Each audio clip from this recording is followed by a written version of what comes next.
இன்றைய நாளும் சில நேரத்துல நாம் கடந்து போகிற சூழ்நிலை மேபி ஒரு ரீசன் என்னவா இருக்கலாம், பாவத்தினால நம்ம அவருடைய பிரசன்னத்தை இழந்ததாக இருக்கலாம். அந்த பாவம் என்ன பண்ணுகிறதுனா, முன்னாடி நான் சொன்ன மாதிரிதான், தேவனிடத்துல சேர விடாமல் பண்ணுது.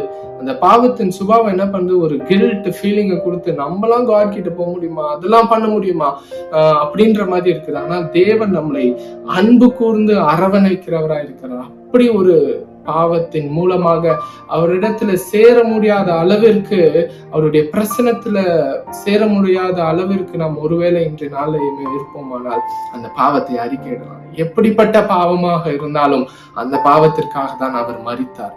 அந்த பாவத்திற்காக தான் அவர் கல்வாரி சிலுவை ஏறினார். அந்த பாவத்திற்காக தான் எல்லா தண்டனையும் அவர் மேல ஏற்றுக்கொள்ள அந்த பாவத்தை அறிக்கையிடலாம்.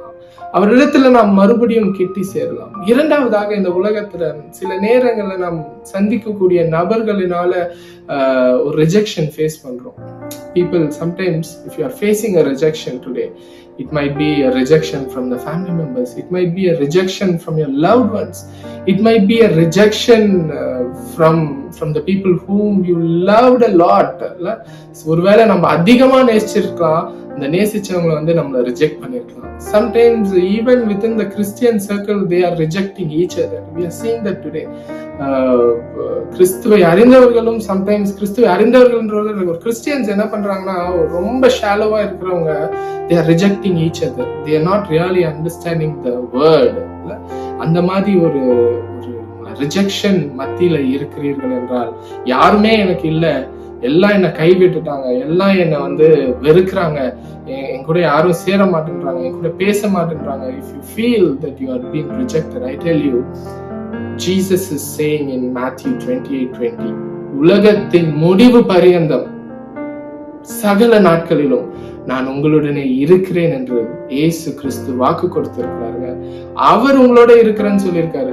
எதுக்கு இல்லாதவங்களை நம்ம யோசிச்சுட்டு இருக்கணும்? நான் உன்னுடனே இருக்கிறேன் என்று சொல்லுகிறவர் அவர் இருக்கிறார். அவரை நாம் பிடித்துக் கொள்ளலாம். அவருடைய பிரசன்னம் இருக்கிறது.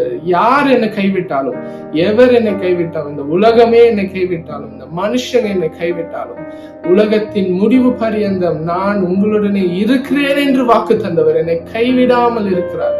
அவர் என்னோட இருக்கணும்ன்ற ஆசையா இருக்கிறார். நான் எதுக்கு மத்தவங்களை யோசிச்சுட்டு இருக்கணும்? அவர் என்னோடு இருக்கிறார் என்று வாக்கு தந்து இருக்கிறார். அவர் என்னோடு தான் இருக்கிறார் என்று நாம் விசுவாசிக்க வேண்டும். அது நம்மளுடைய விசுவாசத்தை எழுப்புகிறதா இருக்கும்.